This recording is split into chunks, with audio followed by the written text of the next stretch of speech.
Jazallah Sayyidana Muhammadan anna khairan jazallah Sayyidana Muhammadan anna ma'wahu. Assalamualaikum warahmatullahi wabarakatuh.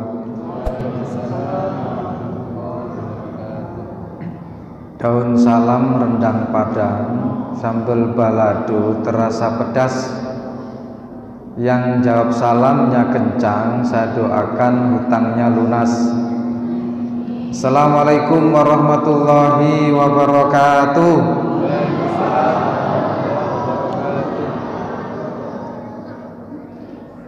Alhamdulillah, alhamdulillahil qail fi kitabihil karim. A'udzu billahi minasyaitonir rajim. Mathalul ladzina yunfikuna amwalahum fi sabilillahi kamathali habbah ambatat sab'a sanabila fi kulli sumbulatin mi'atu habbah wallahu yudha'ifu liman yasha' wallahu wasi'un alim. Wassalatu wassalamu ala sayyidina Muhammadinil qail sab'atun yudhilluhumullahu fi dhillihi yawma la dhilla illa dhilluh. As-sadis rajulun tasaddaqa fa'afaha hatta la ta'lama shimaluhu ma yunfiku yaminuhu. Wa ala alihi wa ashabihi wa mawala la hawla wa la quwwata illa billah. Wa ba'du, yang terhormat Bapak Kepala Dusun 2, yang terhormat Ketua RT 1 dan 2 yang sempat hadir, Ketua Masjid, Ketua BKM, Ketua apa saja yang di lingkungan masjid ini, takmir masjid, ibu-ibu, bapak-bapak, bil khusus Majelis Taklim Al-Anwar, ibu-ibunya, insya Allah berkah. Amin, amin, ya Rabbal Alamin. Kenapa doa pertama yang saya sampaikan adalah berkah? Berkah bahwa usia kita panjang sampai kita masih diberi kesempatan untuk menjamu tamu kita. Tamu kita apa, Bu? Tamu kita apa, Pak? Ramadan. Karena Ramadan ini tamu yang sudah berapa hari, Bu? Halo? Sudah berapa hari ini? 11? Oh, 16, 11, 17 hari ini ya. 17 hari ini. Ya, Ibu ini udah ke pasar belum, Bu? Yang bener. Udah buat kue? Belum? Udah beli baju? Alhamdulillah. Biasanya Ustadz kalau akhir-akhir, artinya orang itu yang mengakhirkan beli baju, mengakhirkan buat kue itu wong poso. Biasanya kalau yang nggak puasa itu beli bajunya duluan, ke pasarnya duluan, ngecat omah gitu ya duluan kalau yang nggak poso. Ini namanya apa? Orang yang nggak puasa beli baju duluan. Orang yang nggak puasa ngecat omahnya duluan. Kursinya itu sudah mulai dibersihkan di luar. Hambal-hambal rumahnya dicuci. Ini biasanya orang nggak puasa malahan. Wong kaya ngene kuwi jenenge wong ora berjuang ikut menang. Di Jatirahayu Barat enak apa ini Pak Kadus? Nggak ada ya? Alhamdulillah. Di desa saya ada, Pak, di desa saya itu kalau pagi ngerokok, tapi rumahnya udah mengkilat, Pak. Oleh apa ora ya? Oleh ya karepmu, tapi ingat puasa ini hukumnya wajib. Apa wajib? Mayuthabu ala fi'li wa yu'aqabu ala tarkihi. Yang namanya wajib itu bila dikerjakan dapat pahala, bila ditinggalkan dapat dosa. Orang meninggalkan puasa dosa, Pak, Bu, kecuali udur itu alangan, ada halangan yang menghalangi orang tersebut puasa, maka boleh enggak puasa. Salah satunya bepergian, boleh enggak puasa, tapi nanti diganti di hari yang lain. Orang yang menyusui boleh tidak puasa kalau khawatirnya imunnya kurang, vitaminnya kurang, boleh tidak puasa. Yang lain apa? Orang gila boleh tidak puasa. Orang gila, wong edan itu memang nggak usah puasa, namanya wong edan, karena syaratnya adalah berakal dan lain sebagainya. Selamat datang Bapak yang baru datang, Ibu, Bapak, hadirin sekalian yang dirahmati Allah. Ada sebuah hadis berkenaan dengan acara hari ini, santunan du'afa dan santunan fakir miskin. Sab'atun yudhilluhumullahu fi dhillihi. Ada 7 golongan, yang 7 golongan manusia ini dilindungi oleh Allah di dalam lindungannya, dikasih taruk, dikasih tenda oleh Allah. Di dalam tendanya yauma la dhilla illa dhilluhu, di hari kapan nanti tidak ada naungan kecuali naungan Allah. Maksudnya hadis ini Bapak Ibu adalah di alam mahsyar. Di alam mahsyar itu adalah prosesi akhirat setelah di alam barzakh. Begitu selesai alam barzakh, lalu kemudian nanti kiamat yang kubro itu datang. Malaikat Israfil meniup sangkakala, maka semua orang mati. Kemudian ditiup yang kedua, semua orang hidup yang mati itu dibangkitkan kembali, lalu dihalau. Dihalau di mana? Dihalau di padang mahsyar. Panasnya sepanas-panasnya, karena matahari didekatkan sedekat-dekatnya. Ada orang tenggelam oleh keringatnya, saking panasnya, sampai lutut, sampai dahi, sampai paha, sampai perut. Tidak sedikit nanti orang di padang mahsyar tenggelam oleh keringatnya sampai leher, saking panasnya. Nah, ada kelompok 7 orang yang saat itu panasnya luar biasa seperti itu diberi naungan oleh Allah. Yang salah satunya, yang nomor 6 adalah rajulun tasaddaqa fa'akhfaha, seorang laki-laki yang bersedekah dan kemudian sedekahnya itu disembunyikan. Hatta la ta'lama shimaluhu ma tunfiku yaminuhu, sampai tangan kirinya tidak mengetahui berapa atau kapan atau bagaimana tangan kanannya bersedekah. Ini gambaran bahwa dia adalah ikhlas. Tetapi boleh juga diumumkan sedekah itu dengan niat untuk apa? Untuk ta'iktimar atau untuk sugesti yang lain.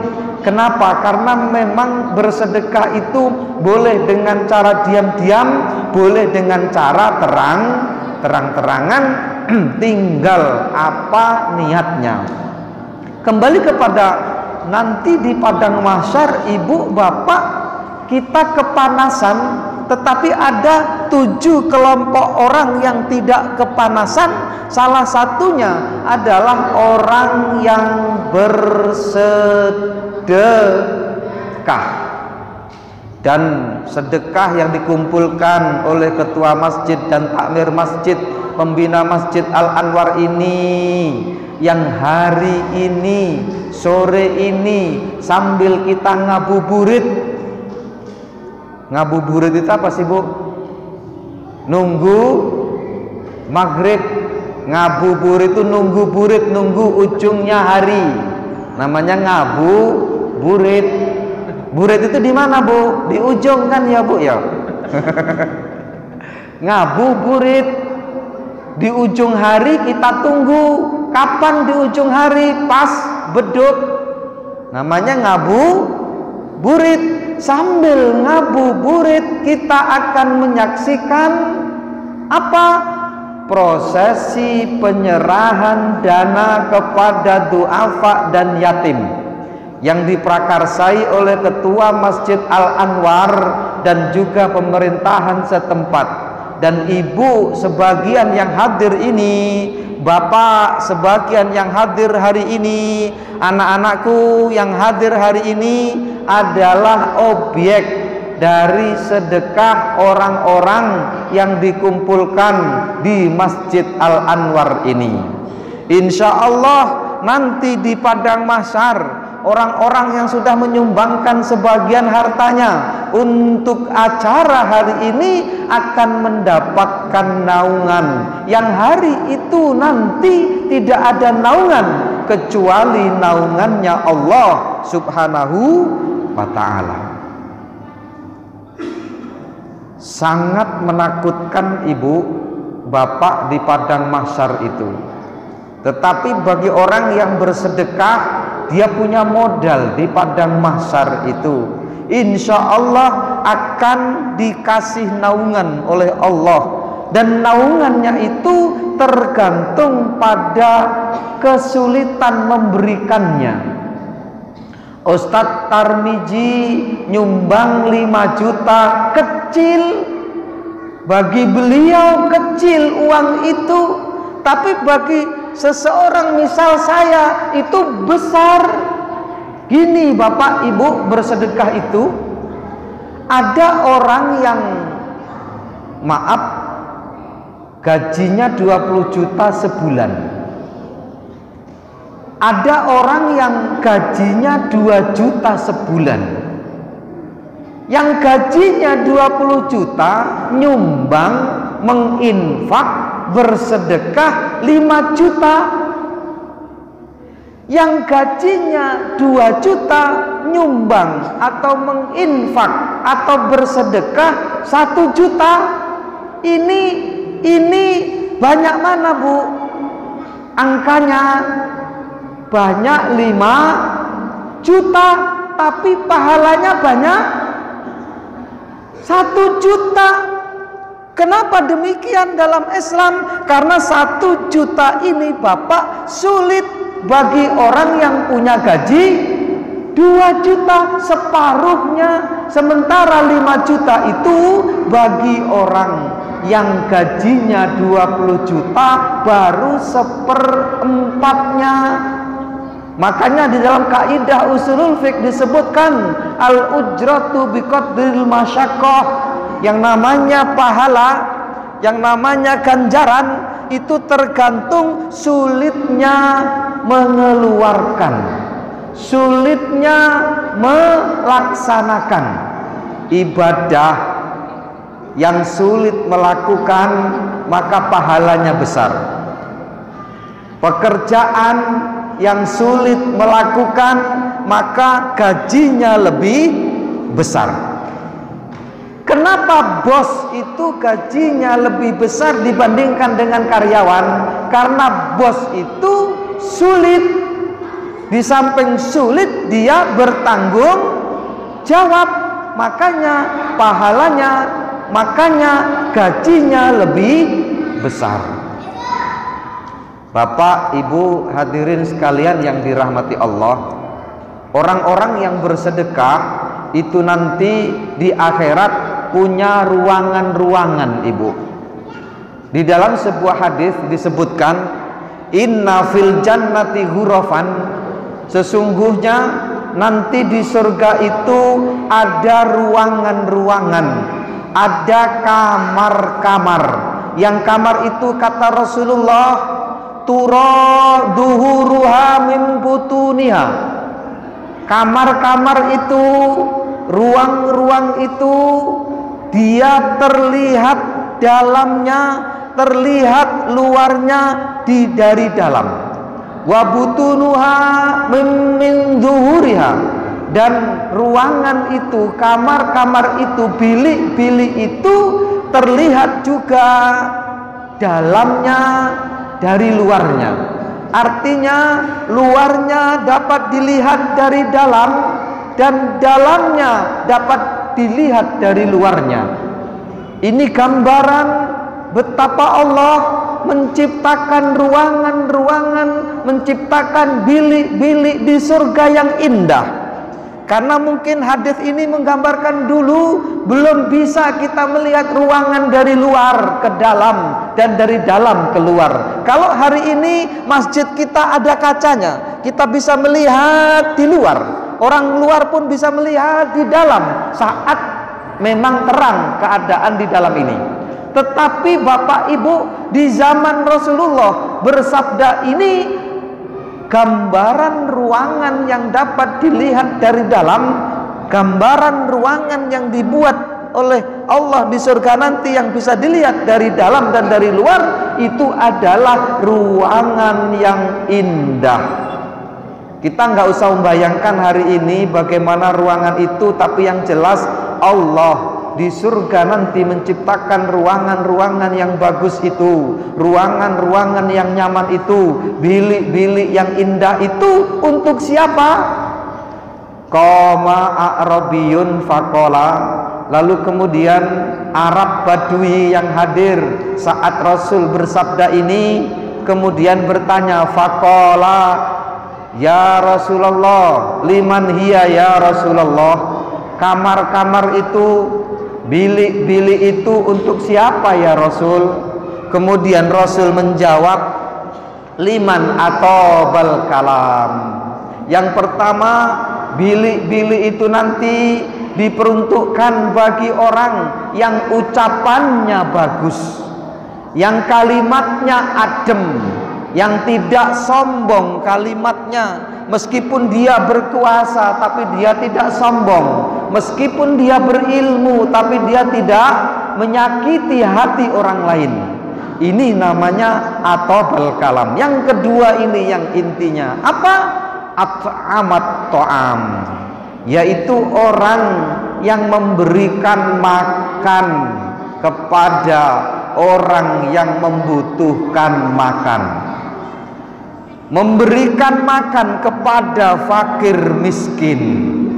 Orang-orang yang memberikan makan kepada fakir miskin ini juga disebut orang yang bersedekah. Dan sedekah makanan itu Bapak Ibu belum sampai ke tenggorokan, malaikat sudah mencatatnya satu kebaikan. Begitu nanti sampai jadi darah, jadi potensi untuk orang bergerak karena makanan yang dia konsumsi, maka orang yang bersedekah tadi mengalir kepadanya pahala-pahala. Saat orang yang kita makan, saat orang yang kita beri makan, kemudian dari hasil makannya dia punya potensi, punya energi untuk bergerak dan beribadah, maka ibadah orang tersebut akan mengalir juga kepada orang yang memberikan makan, Pak. Makanya belum sampai ke tenggorokan makanan itu, Allah sudah catat satu kebaikan. Ini hebatnya sedekah makanan, beda dengan sedekah duit. Kalau sedekah duit sebelum dimanfaatkan, duit itu belum mengalir pahalanya kepada kita. Hari ini banyak donatur ya Ustadz ya. Untuk makannya banyak donatur. Tuh lihat, sudah ada merah-merahnya. Merah-merah itu seger itu, Bu. Seger enggak, Bu? Seger. Panas hari ini. Kayak ngawe-ngawe kalau orang Jawa nih, itu kayak memanggil-manggil sini, sini gitu. Kenapa? Karena kita sudah berapa jam nggak makan, perlu asupan, perlu energi. Nah, nanti ketika kita makannya, maka orang yang bersedekah itu akan dapat naungan di padang mahsyar, akan dapat ruang-ruang yang indah di dalam surga, kata Rasulullah Shallallahu Alaihi Wasallam. Saya berapa? Bapak Ibu hadirin sekalian dirahmati Allah, ada sebuah kisah yang sangat inspiratif menutup kajian kita hari ini. Ini cerita real, cerita nyata bahwa sedekah orang, infak orang itu bisa menyembuhkan penyakit.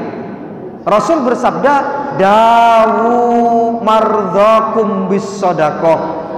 Dalam kalimat yang lain, dalam riwayat yang lain, dawu mardhakum walau biqit'i tamrin. Obatilah sakitmu dengan memberikan separuh kurma. Bayangkan kurma itu kecil, jenengan paruh, separuhnya jenengan makan, separuhnya jenengan kasihkan sama orang, itu sudah dapat mengobati penyakit, kata Rasulullah. Ada sebuah kisah di Riyadh, Arab Saudi, seorang ibu yang sudah 2 kali operasi kanker. Kankernya itu sudah stadium 4 dan terakhir tinggal 3 bulan lagi. Artinya 3 bulan mendatang itu terakhir beliau harus mengadakan operasi atau melaksanakan operasi yang ketiganya. Itu untuk tingkat gagalnya 90%, tingkat berhasilnya mungkin hanya 10%. Artinya kemungkinannya adalah mati. Sudah divonis demikian. Lalu singkat cerita, orang ini memang mencari pembantu. Pembantunya kebetulan dari Indonesia. Datanglah pembantu itu pas hari dimana tinggal 2 bulan lagi beliau operasi yang ketiga, yang kemungkinan adalah gagal. Dan singkat cerita, pembantu ini punya keanehan. Setiap setengah jam atau kerja sekitar 2 jam atau kadang lambat-lambatnya 3 jam selesai pekerjaan, perempuan dari Indonesia ini yang menjadi TKW di Riyadh itu dengan majikan yang baik ini selalu masuk ke kamar mandi, Ibu. Dan di kamar mandi itu lama nggak keluar-keluar. Curiga tapi mau nanya nggak enak si tuannya ini. Tetapi setiap hari melihat begitu. Hari yang ke-15 nggak tahan, si tuan ini yang sakit tadi nanya, "Hai Mbak," kalau bahasa kita, "saya melihat kamu kok sering masuk kamar mandi, dan di kamar mandi itu lama banget. Apa yang kamu lakukan?" Akhirnya si wanita ini bercerita bahwa dia itu sebenarnya sebelum menikah sudah mendaftar untuk berangkat ke Arab Saudi jadi TKW, tapi nggak berangkat-berangkat sampai dia menikah, sampai kemudian hamil 8 bulan. Baru ada panggilan, dan panggilannya itu 3 bulan berikutnya. Dan anak saya tadi kemarin berangkat dari Indonesia itu, Bu, itu baru usia 12 hari. Tapi karena saya memang ekonominya kurang, saya tetap berangkat ke Arab Saudi, baru melahirkan 12, hari. Makanya kalau air susu ini nggak saya peras, nggak saya ambil, maka akan sakit. Dan itu yang saya lakukan berkali-kali, masuk kamar mandi dan saya di dalamnya lama. Menangislah si ibu ini, lalu kemudian dia punya greget untuk membantu wanita ini. Lalu kemudian dia bilang, ya sudah nak, tunggu saya. Akhirnya apa? Akhirnya dia keluar dari gudangnya, dari kamarnya yang tersembunyi, yang di situ memang hartanya banyak. Dan perempuan ini punya gaji yang satu bulannya 800 dinar. Dinar 800 dinar. 800 dinar itu sekitar 4 juta 5 juta lah ya, sekitar itulah, dikalikan 4.000. 800 dinar dikali 24. Kenapa? Karena memang kontraknya wanita ini 2 tahun. 2 tahun berapa bulan, Bu? 24 bulan. Dikalikan, hena, ini jatahmu, ini gajimu selama kontrak. Besok pulanglah kamu ke Indonesia, anggap saja kamu sudah selesai di sini 2 tahun. Urus anakmu, Bu, gak apa-apa, Bu, biarlah saya seperti ini. Enggak, urus anakmu, besok saya belikan tiket, kamu sudah selesai ngabdi di sini, kamu sudah selesai menjadi TKW selama 2 bulan, ini gaji transfer ke Indonesia. 800 dinar dikali 24. Tetapi apa kemudian? Sebulan berikutnya, kita tinggalkan perempuan itu yang Indonesia itu udah pulang lah, kira-kira begitu. Menunggu sebulan mau operasi, si ibu ini merasa bangga bisa menyelamatkan bayi. Si ibu ini merasa puas karena mampu bersedekah sebanyak itu. Dia juga mengatakan, ini ajaib, kenapa kok saya mampu bersedekah sebanyak itu? Aku bisa memulangkan TKW ku sampai aku bayar 2 tahun lengkap, tidak aku kurangi. Kebanggaan inilah kemudian hingga menjadikan dirinya terharu. Datanglah masanya di mana dokter harus mengoperasi kankernya. Berangkatlah hari itu ke dokter yang memang sudah disepakati untuk mengoperasi kankernya yang sudah stadium 4. Herannya ibu, begitu diteliti kankernya itu tidak ada lagi, Bu, kankernya.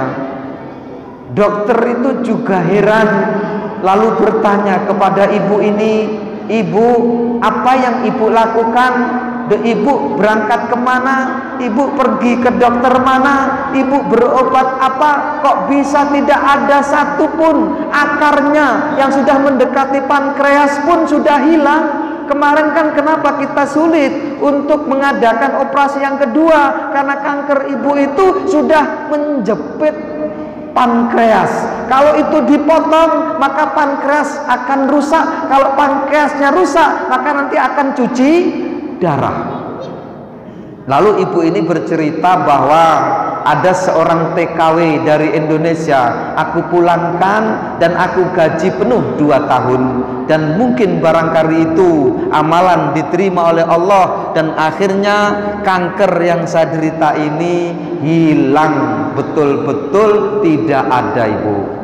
Itu, ibu, cerita ini benar terjadi, bukan hanya omong kosong. Saya membaca di artikel yang berbahasa Arab dari Mesir, dan ini terjadi di Riyadh. Betul-betul terjadi kejadian ini dan belum lama kejadiannya. Singkat ibu, bahwa sedekah kita itu bisa mengobati penyakit. Umar bin Khattab, Ali bin Abi Thalib, Ali Zainal Abidin, cucu-cucunya Ali bin Abi Thalib itu kalau memang dia itu sedang sibuk, sedang sakit-sakit, sedang nggak enak badan, mereka itu mencontohkan kepada kita selalu bersedekah. Sedekah yang diberikan yang paling dahsyat adalah makanan, dan lain pun juga sedekah. Nggak punya makanan minimal senyum, Bu. Kenapa? Atabassumu sedekah. Jenengan mau bangun masjid nggak punya duit, mau memberikan fakir miskin nggak punya duit, mau memberikan makan anak yatim nggak punya duit, apa sedekahnya? Senyum. Senyum itu berarti apa? Memperlihatkan gigi.